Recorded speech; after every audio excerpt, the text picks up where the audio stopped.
So now they have all the blocking done. I'm working on the joist hangers, and there's gonna be the strong ties. We'll do that a little bit later. So you can see the beginning nightmare of all these joist hangers. I have to go out here. There are, it's just inventory's actually off a little bit. 40 joist hangers. It says 12 here, but it's actually 18 of the double. And you can see how many nails they give you, and then more of these strong ties. So that's a lot of nailing. If you've ever nailed in a joist hanger before, all of these holes have to be filled, including here into the joist. So normally you have to pound away with a hammer each one of those in a confined area. I did a double one here so you can see. That's hard to get it focused. 3 nails here, 2 into the joist, both sides. Started this other one, but what I'm going to do it with instead of by hand is palm nailer, if you've never seen one before. So it has a little impact head inside there, and you put the nail inside of that. Hard to do this with one hand. And it's got a magnetic tip, so you put it in there and it holds in place for you. All right, so you get this, just put it in there and press down, and it's going to impact it. Again, get it up against there. These as well.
So one thing you may run into, unless you're lucky, but I had to do 60 of these brackets.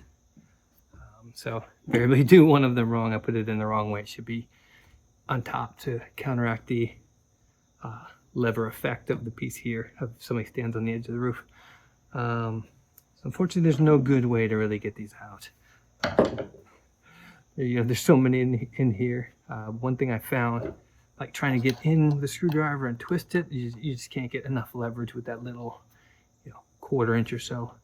But what I found is if you use, if you can see, like any screwdriver has a chisel because it's small and it gets larger, so you kind of use that as an effect of getting the screwdriver in there and hitting it so that it pushes its way this way, and you get that lever effect, widening it so you get just enough.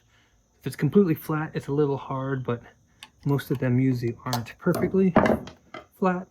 So sometimes I end up with a small screwdriver that I can usually get in under an edge and just try to do as little damage to the bracket as possible, or the wood. So maybe hard to see. Let me see if I can get a different angle here. So if someone doing is getting the screwdriver in there and it's just getting under the nail head, so that as I pass it to the side of it, I was able to wedge it out just enough, and then I can get in with a little bit thicker screwdriver. It's hard to see. You should be able to see now. If you can see, let's see that there's just the head is just coming out enough right there. Or I can get the screwdriver in a little bit more, or maybe so the goal is to try to get the screwdriver in, or to get it enough where then the hammer, or you can get the hammer in there. So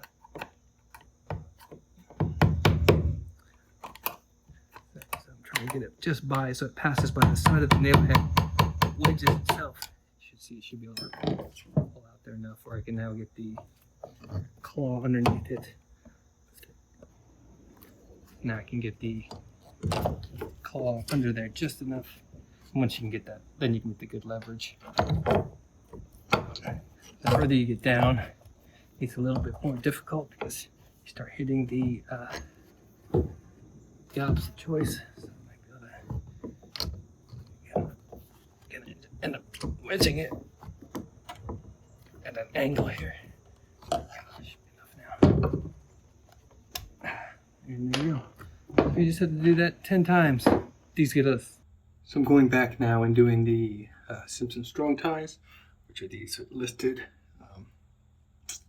What it is actually these H2 5AZ or hurricane ties, hurricane strips, whatever you want to call them, which are all the ones listed, shown in blue here. So you see there's quite a few to do down here, down the sides, all around here. The dotted lines right there or signify the building right here. So I'm going to be putting these in, and they just like this. Let's see, H2 5AZ. We don't really get hurricanes here in the Northeast, but as of late there's been some tornadoes and things, so you got them, might as well put them in. It's going to be a little bit of work. So you can see I put one in just to kind of show you what it looks like. There's, as usual, lots and lots of nails to put in, so there's 10 of them total.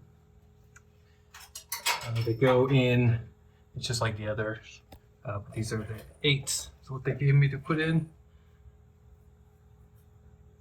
So it's going to go in like that. What you notice is, if you want to put the wording on the top here, right here, it might be hard to see, but it shows the where the plate is. So you line that up. This one's a little bit down, but it's fine.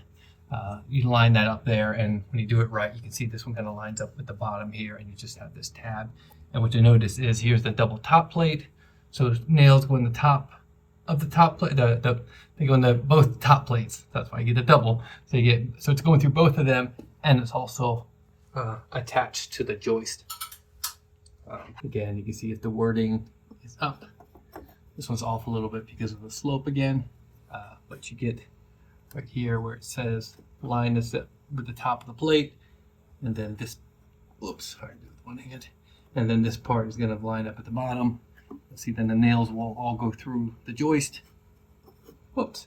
And then when you have this one correct again, it's going to go into both plates. The nails go in there.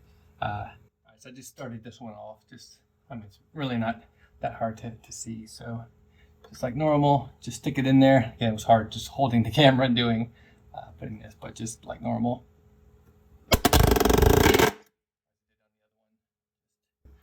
I would normally go one at a time here, or stay on the side, but I'm just going to do this just to kind of show you. Some of the tops, it's hitting both plates, and again, it's going to hit wherever there's a joist coming across here. So there's quite a few, and then actually going this way, they want these, which were like these lookouts. Open a little bit here. If you remember, this sits on the wall, and then they have these lookouts, and so they want on all of these lookouts as well, all the joists. And then as I go outside, you can see the joy to come is every one of these joists needs to be tied. These are going to be tied to the top plate as well over there. And I think one's going to might hit the joint or the beam. I haven't actually looked at it. So all of these, all there. So I think there was 38 total or something like that. So a lot more joy to do. Let's see. Doesn't show it, but it's here on the bag. 36. And they gave me 380 nails. So that's a little hard to see, but I finished getting in all the hurricane straps. This is the uncovered area. See, they're all in there, and then all on the inside. So it took about an hour and a half or so. Not great, but got it all done.